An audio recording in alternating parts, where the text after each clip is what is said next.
नमस्कार. प्युअरिट हप्ता बंद मध्ये तुमचं सगळ्यांचं स्वागत, वेलकम आणि सत श्री अकाल. तिचं काय झालंय, हा प्युअरिट हप्ता बंद सुरू झाल्यापासून आमच्या येडेपिंपळेच्या लोकांना येडच लागलंय. म्हणजे जो उठतोय तो पर्यायातच बोलतोय. काय बोलायचं झालं, काय सांगायचं झालं तर पर्याय द्यायला सांगतात. कालचीच गोष्ट घ्या, आमच्या पार्वती काकूंचे मिस्टर शामराव संध्याकाळी घरी आले. पार्वती काकूने त्यांना विचारलं, तुम्हाला जेवायला काय करू? तर शामराव म्हणाले, आधी पर्याय दे. पार्वती काकू म्हणाले, ठीक आहे. पर्याय क्रमांक 1 पिठलं, पर्याय क्रमांक 2 झुणका, पर्याय क्रमांक 3 झुणका पिठलं आणि पर्याय क्रमांक 4 पिठलं झुणका. शामराव म्हणाले, देव का तर एक दणका, मला यापैकी काही नको. तशी पार्वती काकू म्हणाल्या, ठीक आहे तर मग तुम्ही हा खेळ सोडून जाऊ शकता, धन्यवाद, बाय बाय. तर हे असं चालू आहे, एकमेकांना सारखे पर्याय देत आहेत. पण आता आपल्याकडे फक्त एकच पर्याय आहे, हा खेळ सुरू करायचा. प्युअरिट हप्ता बंद मध्ये आता आपण स्वागत करूया पहिल्या स्पर्धकाचं, प्रदीप मेहता यांचं.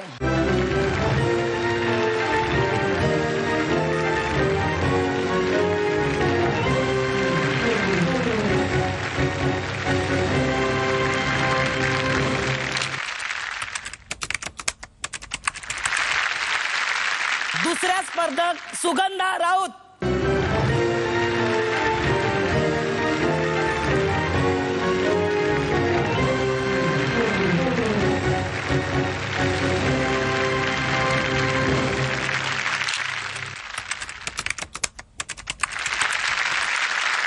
आपले तिसरे स्पर्धक गजानन विचारे.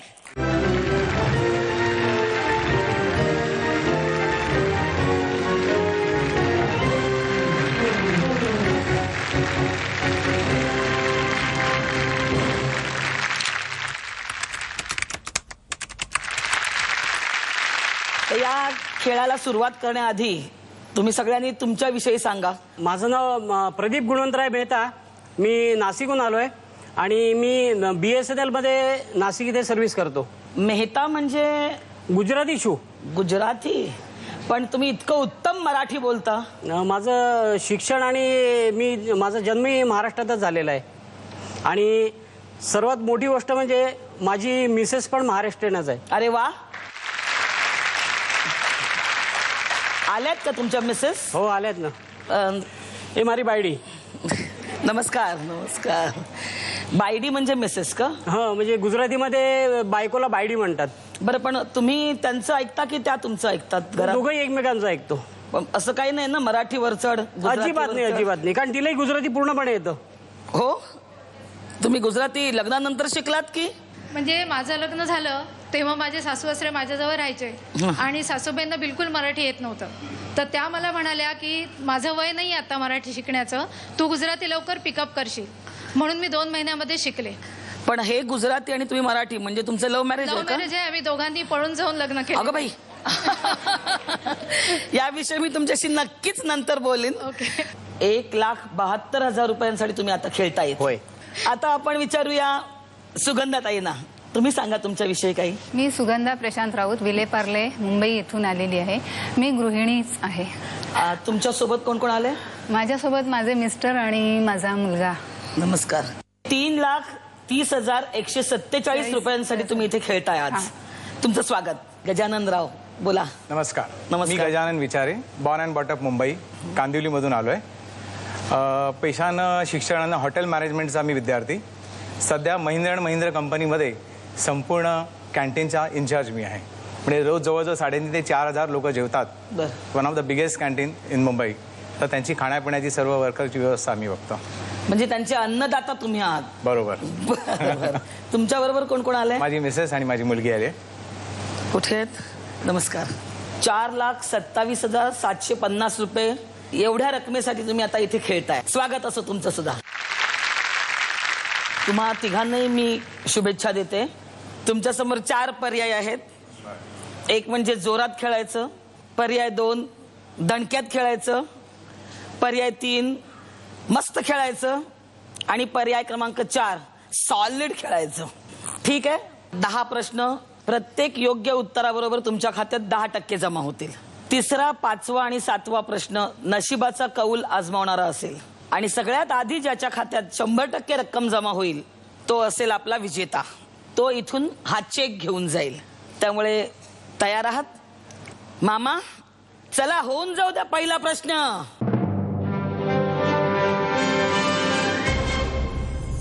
हिंदी चित्रपटांमध्ये कोणत्या प्रकारच्या नृत्यांमुळे मिथुन चक्रवर्ती लोकप्रिय झाले? पर्याय आहेत. पर्याय क्रमांक 1 ट्विस्ट डान्स, पर्याय क्रमांक 2 डिस्को डान्स, पर्याय क्रमांक 3 साल्सा डान्स आणि पर्याय क्रमांक 4 बॉल डान्स. तिघांनी उत्तर डिपॉझिट केलेली आहेत. तिघांचंही म्हणणं आहे डिस्को डान्स आणि याचं योग्य उत्तर आहे पर्याय क्रमांक 2 डिस्को डान्स. तुमच्या तिघांच्याही खात्यात 10% जमा झालेले आहेत.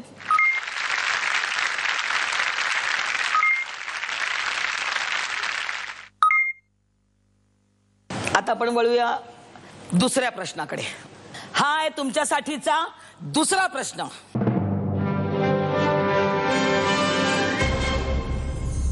हिंदू पुराण कथानुसार महिषासुराला कोणत्या प्राण्याचे मस्तक होते? पर्याय आहेत. पर्याय क्रमांक 1 वराह, पर्याय क्रमांक 2 बोकड, पर्याय क्रमांक 3 रेडा आणि पर्याय क्रमांक 4 हरिण.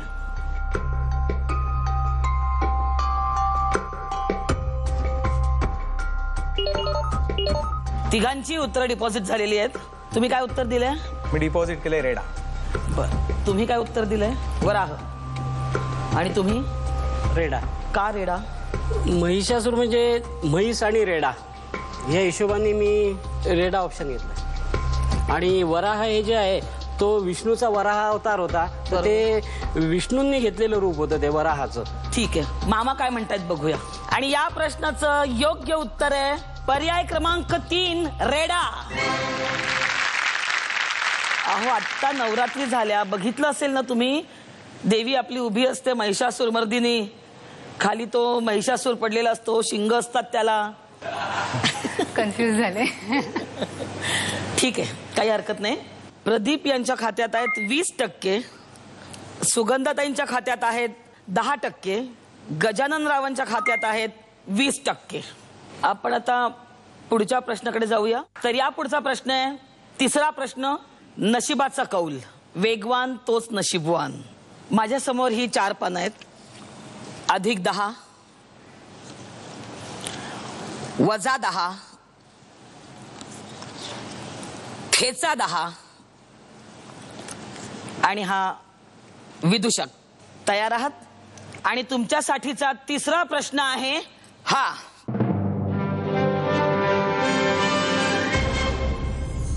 एका मोराला एका वर्षात 24 पिल्लं होतात, तर तो मोर एका महिन्यात किती अंडी घालत असेल?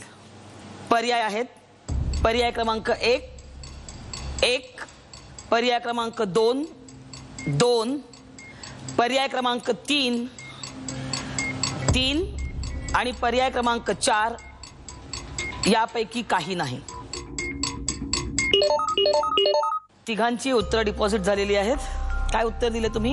यापैकी काही नाही. सुगंधाताई? 1. बरं, का बरं असं वाटलं तुम्हाला?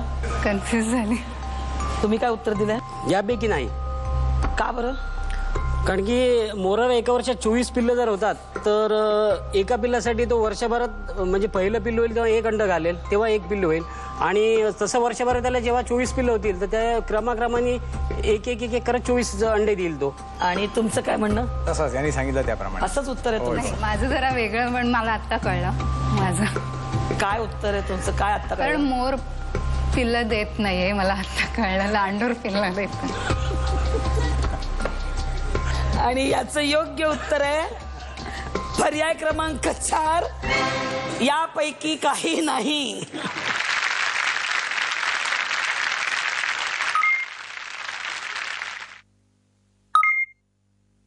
आणि कारण तुम्हाला बरोबर माहिती आहे तरी तुम्ही चुकलेले आहात. चुकले आणि ह्यांना कारण माहित आणि नसताना या दोघांना कारण अजिबात माहित नाही तरी ते बरोबर आहेत. म्हणूनच हा नशिबाचा खेळ आहे म्हणते. खरंय खरंय. आणि आत्ताचा हा प्रश्न नशिबाचा कौलचाच होता. मी सगळ्यांना सांगू इच्छिते, खरंच मोर अंडी देत नाही, लांडोर अंडी देते. आणि असं काही एकदा एक अंड देऊन दुसऱ्यांदा दुसरं असं काही करत नाही. नाही, माझं असं झालं की जसं कुत्रा कुत्री म्हणतात तसं म्हटलं मोर मोरी तर तेच होतं तिथे. मोरी म्हणजे ती खरंच मोराचं स्त्रीलिंग मोरी असते, मला आत्ता कळलंय. ठीक आहे, सगळ्यात आधी उत्तर डिपॉझिट केलंय प्रदीपजींनीच 36 सेकंदात. आणि फक्त 1 सेकंद उशिरा दिले तुम्ही उत्तर गजाननराव. त्यामुळे नशिबाचा कौल आजमावणार आहेत प्रदीपजी.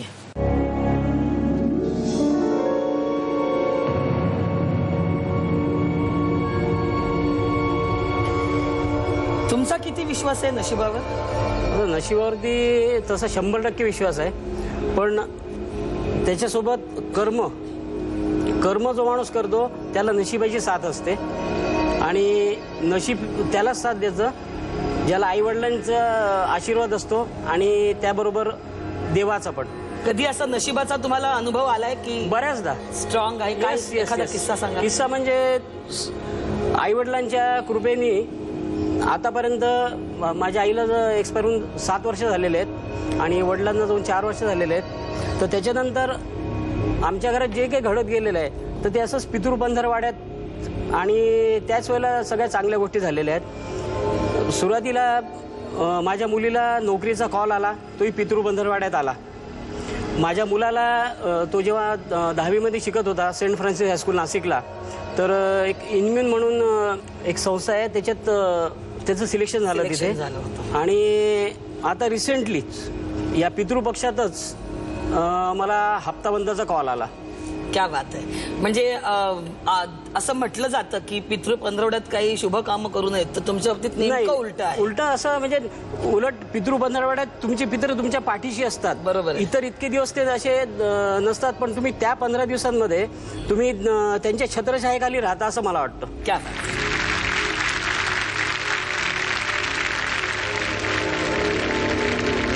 बघूया नशिबाचा कौल काय आहे.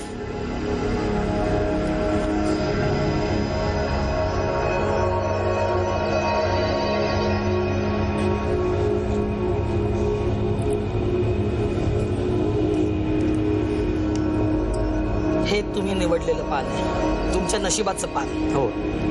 3 नंबरच का निवडलं? माझा एक मित्र होता, तर तो काही दिवस माझ्याबरोबर राहत होता. तर माझी असं तरण म्हणायची, तर त्याला त्यावेळेला खूप हसायला यायचं आणि तो चेष्टा करताना असं म्हणायचा, बा तरण. म्हणून मी म्हटलं तरण.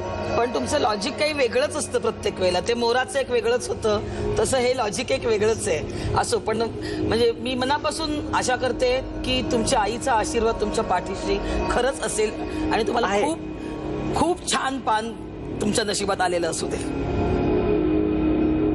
आणि तुमच्या नशिबाचा कौल आहे जोकर.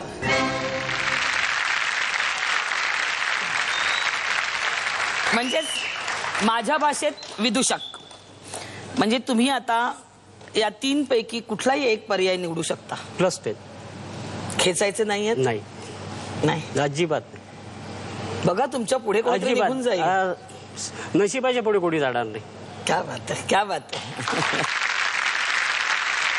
प्रदीपजींनी +10 हा पर्याय निवडल्यामुळे त्यांच्या खात्यात 10% जमा झालेले आहेत.